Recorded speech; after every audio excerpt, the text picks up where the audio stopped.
सर्वप्रथम किसी भी प्रकार से शरीर में आदि व्याधि होती, उसमें भी कोई भी आदि व्याधि हो सकती है। तो आजकल का एक लोकप्रिय आदि व्याधि है, क्या है महाराज? लोकप्रिय भी है। लोकप्रिय का अर्थ सबसे ज़्यादा उसका फैलाव है, और विश्व में सबसे ज़्यादा फैलाव इस भारत में है उसका। और आज तक विदेशियों ने आप लोगों से पैसा निकालने की अपेक्षा से, क्योंकि लोकप्रिय तो हो ही गए आपके यह रोग बिल्कुल ठीक होगा। क्या है वो लोग? जिसको एक प्रकार से मधुमेह बोलते हैं ना, हाँ, शुगर की बीमारी, डायबिटीज या इंग्लिश में, क्योंकि कुछ लोग तो हिंदी और वो जानते ही नहीं, क्या कर सकते हैं, और हमें इंग्लिश आते हैं, हम कैसे बताएं?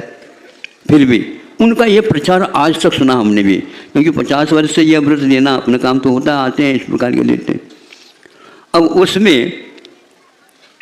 एक डॉक्टर भी आए, जिस रोग की बात मैं कह रहा हूँ उस रोग से वो भी ग्रसित है, और वो दूसरे के लिए दवाई भी दे रहे हैं, और स्वयं के लिए वो विश्वास नहीं उसके ऊपर। पूछा हमने, क्यों महाराज? यह सिद्धांत है, इस रोगों में ये रोग बहुत दीर्घ ने समझे, बहुत कालीन चिकित्सा अपेक्षित रखता है, इसलिए। और दूसरा यह पक्का है कि इसमें 2 घंटे 1.5 घंटे इत्यादि की बार आप भोजन करते रहिए, ताकि इसका नियंत्रण बना रहे। इसका इलाज तो है ही। अब ये बात तो हमें पहले से बांध दिया उन्होंने, किंतु एक लेख पढ़ा था, वह यह है, जापान में यह वैज्ञानिकों ने सिद्ध किया है, अनुभव किया, जैसे उनकी पद्धति होती है अनुभव की सिद्धि की। 10,000 व्यक्तियों के ऊपर इसका प्रयोग किया उन्होंने। अब इसके ऊपर विश्वास रखो या नहीं रखो, उनका ये कहना है उपवास के द्वारा यह शुगर की बीमारी नियंत्रण ही नहीं, ठीक हो जाती। अब हम आचार्य स्वामी समंतभद्र की ओर आते हैं। चूँकि रत्नगर श्रावकाचार्य आप लोगों के लिए प्रिय है, हर एक श्रावक इसका आस्था के साथ अध्ययन करता है, और कथनचित वह अपने जीवन में इसका प्रयोग भी करता है, और घर में भी प्राय करके दादी इत्यादि के माध्यम से कथा अथवा यह रीति नीति सुनाई जाती है। अपने यहाँ 11 प्रतिमा में 2 प्रतिमाएँ ऐसी हैं। दूसरी प्रतिमा में 12 व्रतों का उल्लेख विवेचन मिलता है, अलग रूप से शाम अपने संलेखना भी है, और कोई उसी में मिला करके 12 व्रतों में लेते हैं। अब उसमें दूसरी प्रतिमा में एक प्रोषद व्रत है, एक प्रतिमा में एक व्रत है प्रोषद व्रत, और चौथी प्रतिमा में जाकर के प्रोषद उपवास है, प्रोषदोपवास। पुनः यहाँ पर भी प्रोषद और वहाँ पर भी प्रोषद, ये क्या मामला है? ये मामला सही यह है, मान लो आपने अर्थशास्त्र लिया, अपना विषय बने, अब मान लीजिए उस वक्त 3 साल लग में पूर्ण हो जाता है, तो 12वीं के बाद 1, 2, 3 इसमें वह पूर्ण हो गया, स्नातक हो गया। पहले वर्ष में भी वही अर्थशास्त्र चल रहा था, दूसरे वर्ष में भी वही अर्थशास्त्र चल रहा है, और तीसरे में भी वही अर्थशास्त्र चलेगा। इसके आगे भी पूछो तो स्नातकोत्तर, पहला प्रथम वर्ष है, क्या है? स्नातकोत्तर का। फिर इसके उपरांत ये हो गया। फिर भी और यदि विकास चलना चाहते हो तो आप उसमें शोध प्रबंध लिख सकते हैं। शोध प्रबंध से पूर्व में भी एक लघु शोध प्रबंध भी होता है। ये हाँ तो कहो तुम लोग, हमने सब सुनी बातें आपको कह रहा हूँ, आप लोग अध्येता हो, लेकिन उसकी भी लाज रखो, इतना पैसा खर्च किया। यह जिस प्रकार 12वीं के बाद से कितने वर्ष गिनोने ही उंगली से, अब बताओ तो कितने स्नातकोत्तर कितने वर्ष हो जाता है? हाँ, अब ये देखो पक्का हो गया। तो इसमें कोई अंतर है क्या? नहीं महाराज, बहुत अंतर है। अभी मैं सुने शोध प्रबंध के बाद भी और एक प्रबंध है, वो क्या है? वो मानर उपाधि मानी जाती है, ऐसा हमने सुना था, जो कहते हूँ आपके सामने रख देता हूँ, जिसको डिलीट बोलते हैं आप, है ना। तो ये सब कक्षाएँ, उसकी कोई कक्षा नहीं होती, वह अंतरिक्ष में चलता है, उसका कक्ष ही ऐसा है। उसमें सुना था कि विशेष रूप से उसी विषय में जो कुछ भी बच्चा कुचा अथवा विदेश इत्यादि में भी उसकी क्या परंपरा है, उसके बारे में भी बहुत अवशिष्ट जो विषय है जिसको सिद्धांत ग्रंथों में चूलिका बोलते हैं, पुनः उसी का विशेष विश्लेषण और शेष जो रह गया है विषय उसको व्यवस्थित करके एक पुस्तिका का निर्माण किया जाता है, वह भी एक विषय है। तो यहाँ दो ही प्रतिमाओं में प्रोषद व्रत और प्रोषदोपवास कहा है, इसमें कोई अंतर है कि नहीं? दूसरी प्रतिमा वाला भी वही कर रहा है, तीसरी प्रतिमा वाला भी वही कर रहा है, चौथे में भी वही आ रहा है। तो हम ये कहते हैं यह अर्थशास्त्र एक साल में जो पढ़ाया वही अगले साल में है क्या? अर्थशास्त्र तो है उसका नाम। उसी प्रकार हम पूछना चाहते हैं इसमें अंतर क्या रखा है। इसमें अंतर ये कह रहे हैं कि प्रोषद व्रत जो होता है उसमें आपको उसकी एक पूर्व रेखा जिसको बोलते हैं रूपरेखा वो बताई जाती है और अनिवार्यता नहीं रहती है उसको इस ढंग से रख करके वह प्रथम वाला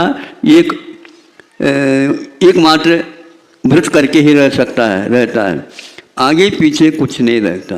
यदि अभ्यास के तौर पर करना चाहता है तो सप्तमी के दिन और नवमी के दिन भी एकासन कर सकता है। इसको उन्होंने प्रोषद माना है। प्रोषद का अर्थ एक प्रकार से सकृत भुक्ति, सुन रहे हो? हाँ, यहाँ एक बार भोजन करना, वो भी कब? अष्टमी के दिन नहीं, किंतु नवमी और सप्तमी के दिन एकासन करो, फिर इसके उपरांत बीच में उपवास रखो। हाँ, उसमें यदि चाहें एकासन तो करना पक्का ही है, तो ये भी और नवमी और सप्तमी में भी। अब यदि चाहें तो अष्टमी के दिन केवल पानी लेकर के भी आप कर सकते हो। ऐसे कहीं कहीं पर ध्वनियाँ निकलती हैं। ये क्यों कहा?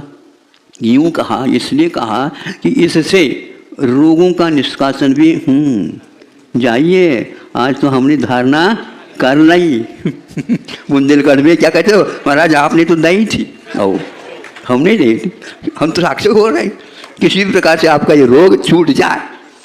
अब वह पानी शुद्ध जल का पानी का लेता है, धारणा से ही पक्का कर लेता है, तो ये 3 दिन एक प्रकार से मिल करके आपका सब ठीक होती है। इसलिए वह जापान का उदाहरण हमने दे दिया। जापान,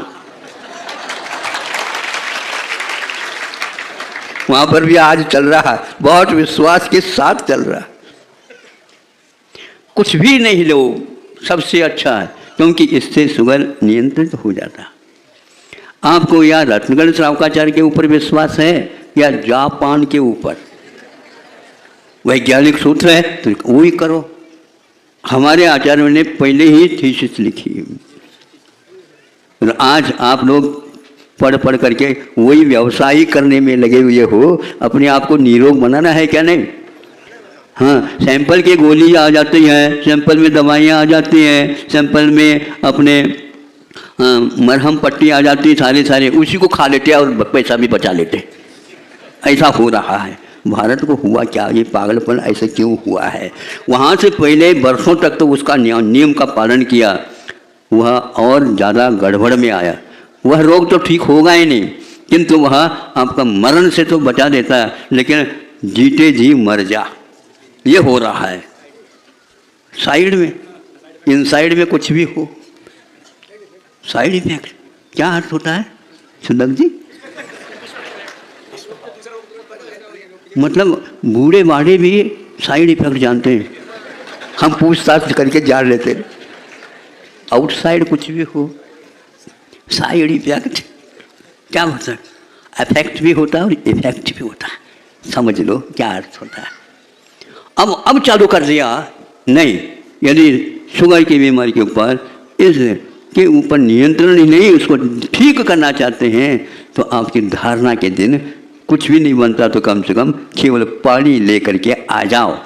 फिर उपवास बीच में वो नहीं होता तो जलपान करो। फिर नवमी के दिन एकासन कर लो, पहले बनाओ और छुल्लकों को इत्यादिकों को दो। फिर इसके उपरांत आप ठूस ठूस करके न खाओ।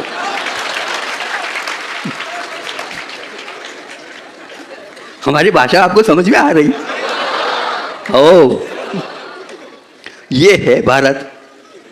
अब यही दूसरी प्रतिमा चौथे में चले जाएंगे तो आपको सप्तमी के दिन एक आसन ही करना, और वह भी हल्का फुल्का, वह भी फुल्का कहने से पूरी नहीं, क्योंकि वो भी तो फूलती।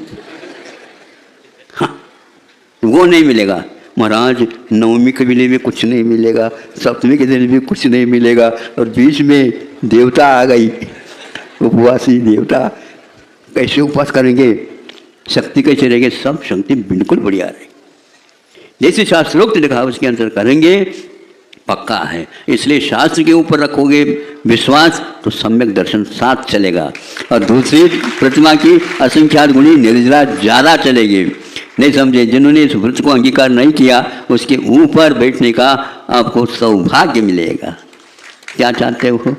ताली बजाना तो चाहते हो, लेकिन इसमें से क्या चाहते हो? इस प्रकार जलोपवास को भी उन्होंने, जहाँ तक मुझे स्मरण में आ रहा कि चारित्र संहिता में ये लिखा हुआ है, जलोपवास हुई इसलिए जल अपने आप में आहार में नहीं आता, और उसको पेय नहीं, पेय तो दूध भी है और रस है, मठा है, आदि आदि पेय में आ जाते हैं, लेकिन जल पेय में नहीं आता। जो कुछ खाया पिया है उसको पचाने में अपना योगदान देता है, आपकी नेत्र की ज्योति को सुरक्षित रखता है, और बीच में जो आपके भीतर जो घुस करके बैठी है सेना और आपके ऊपर राज सत्ता चलाना चाहती है, कान पकड़ करके वह बाहर निकाल लेता है।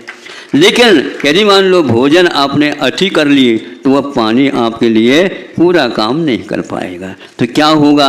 भगोनी में आपने खिचड़ी बनाने के लिए रख दिया, ऊपर तसरी भी ढक दिया और नीचे से आग भी लगा दी, बहू आकर के थोड़ी सी आग को और तेज कर दी, और क्या हो गया? जल्दी जल्दी आप जा कर के बाहर बैठे थे, दृष्टि तो उसी ओर थी, खिचड़ी बन रही है, और उसी में से हाँ हमारे यूँ कर रहे थे, आपको ज्ञान कैसे हो गया? मैं सोचता हूँ अब विज्ञान आपके पास आने वाला है। हाँ, कैसे महक आ रही है? नहीं महाराज, बास अथवा बदबू। अब खिचड़ी पक गई, क्या हो गया? पक गई, भागते भागते आ गए, एक ही बार में समझ में आ गए तो बहुत अच्छा, तो पानी पी लिया आए और ऊपर से उसको पानी डाल दे। अब खिचड़ी क्या खिचड़ी, खाचड़ी ये हो गया। क्यों? क्योंकि आप अनुपात से सब कुछ डाला लेकिन पानी की ओर ध्यान नहीं दिया। इसलिए आपको आधा भोजन करना है और दुगना पानी पीना है। दुगना का तो दुगना ही नहीं है, वो नीचे की ओर भी जाकर के जो बैठा है आहार एक भाग, उसमें भी जाता पानी, क्योंकि ये तरल है। जहाँ तक वह भीतर भी भरता हुआ और जो आधा था आप वहाँ तक पानी आ गया। फिर इसके उपरांत 4 आना, ये आधा हो गया तो 4 आना और पानी पी लो। समझे? ये आचार्य महाराज जी की बात मैं कह रहा हूँ, अपनी तरफ से नहीं। ये हो गया, फिर 4 आना और भर दिया तो 12 आना हो गया, तो एक कितने 3/4 हो गया, और 1/4 रिक्त रखा। क्यों रिक्त रखा? वह श्वासोच्छ्वास के लिए मदद कर सके। इसको आकाश तत्व बोलते हैं। सुन रहे हैं? समय आपका हो गया। आज पोषण करना हो तो पोषण करो, आज एकाद जलोपवास कर रहे हो तो जलोपवास करो, अथवा आप केवल जल ले करके रहना चाहते हो रह सकते हो।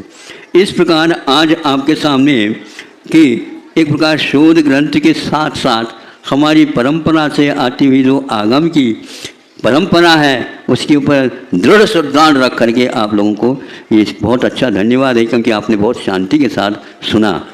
भीतर क्या खलबल हो रहा है आप जानो, लेकिन सही बात कह रहा हूँ। इसलिए जिसने यह विश्वास किया था कि मधुमेह शक्कर की बीमारी ठीक नहीं होती, आप दवाई लेते रहो और उसका सप्लाई हमारे पास भेजते रहो। हम एक पाई नहीं चाहेंगे। सर्वाधिकार सुरक्षित वाली बात यहाँ पर नहीं है, लेकिन आप लोगों का भी कल्याण हो इस बच्चे से आचार्यों ने जो बात लिखी है हम ही लोगों के लिए लिखा है, और उन्हें अपने कर्तव्य को उन्होंने पूर्ण किया। धन्य है यह आचार्य परंपरागत जिनवानी श्रद्धा का विषय नहीं, ध्यान देने योग्य। यूं ही श्रद्धा कर लो ऐसा नहीं चलेगा, इसकी ओर ध्यान रखो और अपने आरोग्य को सुधारो तो वैराग्य दिन दुगनी। आगे बोलो, रात चौगनी। बिल्कुल, इसलिए यदि गुणित क्रम से होने लग जाए, मैं समझता हूँ ये वक्त छोटा सा वक्त है, आपका कल्याण कर ही लेगा और उसके साथ हमारा भी कुछ हो ही जाएगा। अहिंसा परमो